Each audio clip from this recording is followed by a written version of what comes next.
E aí, conseguiu cumprir o desafio de analisar o primeiro sonho? Como é que foi essa experiência? Então, escreve aí embaixo nos comentários. Bom, na aula anterior, a gente falou sobre as bases da interpretação simbólica, a relação entre alguns personagens mitológicos e alguns contos, né?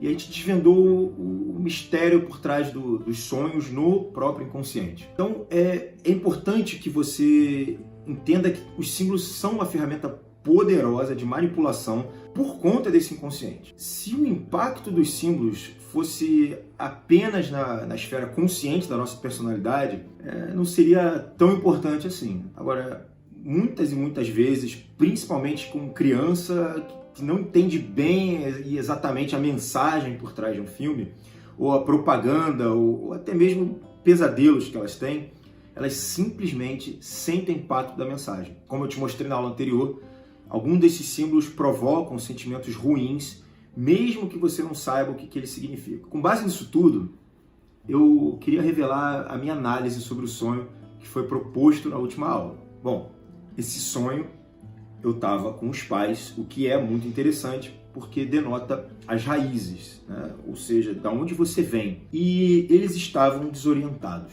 Eles simplesmente estavam distraídos, assim como todas aquelas pessoas. O ambiente escuro, ele denota, de fato, que tem uma falta de consciência minha e daquelas pessoas que ali habitam. Existia uma representação de um inconsciente coletivo. O inconsciente coletivo, ele tem como uma simbologia tipo um HD externo da humanidade. Ali estão, basicamente, todas as informações de vários povos que de alguma forma se conectam. Isso ficou bem explícito quando Jung via os mesmos símbolos em várias e diversas civilizações. Então, eu estava em um ambiente coletivo, uma célula de sociedade, e que as pessoas estavam dispersas e também, por estarem no escuro, não sabiam muito bem o que estavam fazendo ali. Elas estavam perdendo tempo. E o mais interessante é que aquilo não era o planeta Terra. Ou seja, quando eu começo a ver a Terra e seus pontos de luz, ali a gente percebe que aquilo é a realidade. Aquilo é o mundo real.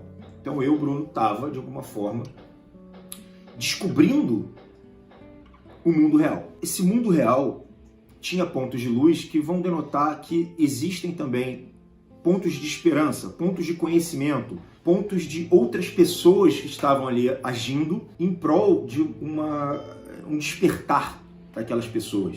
Ora, quando acontece isso, eu percebo que outras pessoas, ou seja, a sociedade em volta, em torno de mim, eles não estavam interessados naquilo. Eles não queriam despertar.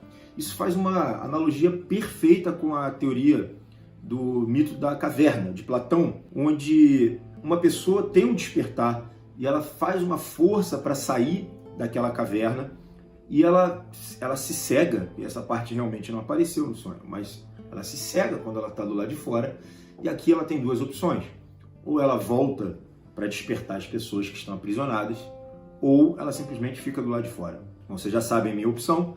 E acontece que no mito da caverna, quando ele volta, as pessoas querem matar, porque elas estão decididas a se manter nessa forma inconsciente, letárgica, nessa forma praticamente distraída do mundo. Então, quando a gente olha e percebe que está fora do mundo e que o mundo está se apresentando diante da nossa cara, é evidente que existe um certo despertar e uma condução daquelas pessoas para esse mesmo despertar. Imagina se você pudesse interpretar todos os seus sonhos, né, e analisar as mensagens de todos os filmes e livros, propagandas que você assiste, e utilizar esse conhecimento simbólico para resolver os teus problemas do dia a dia. Tem pessoas que se aprofundam nesses estudos dos símbolos e aplicam esse conhecimento até mesmo para a forma como se vestem. Muitas pessoas elas conseguem educar melhor os próprios filhos quando conhecem melhor sobre o simbolismo.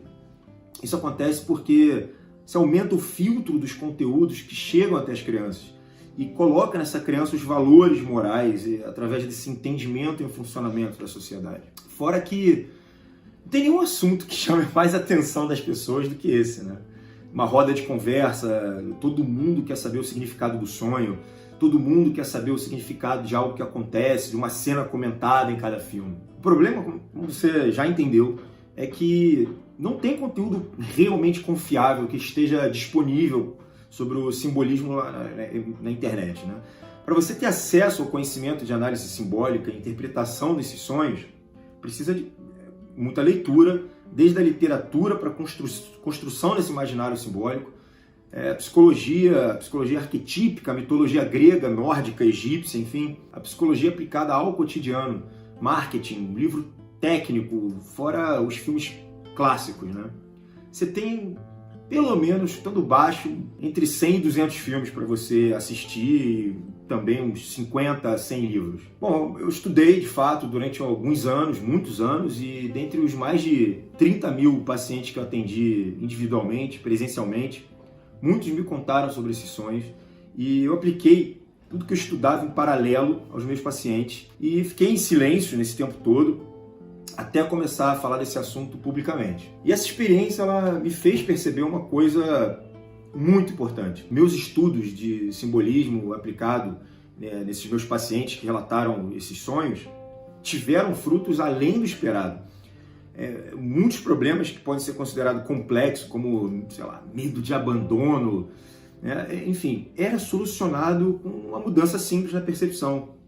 Essa percepção simbólica do paciente. Mas você não precisa passar teus anos em todos aí estudando simbolismo para dominar esse assunto, né? Dá para você aprender o simbolismo e a interpretação desses sonhos sem ter que estudar 10, 20 anos e ler essas centenas de livros. Existe um conjunto de símbolos que são responsáveis por uns quase 80% das interpretações, né? E você vai descobrir quais são. Se você ainda está pensando que esse é um conhecimento que pode ser adiado, que aprender sobre simbolismo e interpretação de sonho não é uma prioridade da tua vida, eu tenho uma notícia ruim para te dar, né? O fato é que você foi manipulado pelos símbolos que fizeram mau uso, né, maléficos, e mais ou menos desde os seus 4 anos de idade, é só fazer as contas, até hoje a indústria do entretenimento, desses influenciadores, controla o teu comportamento, o teu pensamento. E o mais engraçado é que você ainda vai pagar por isso, tá?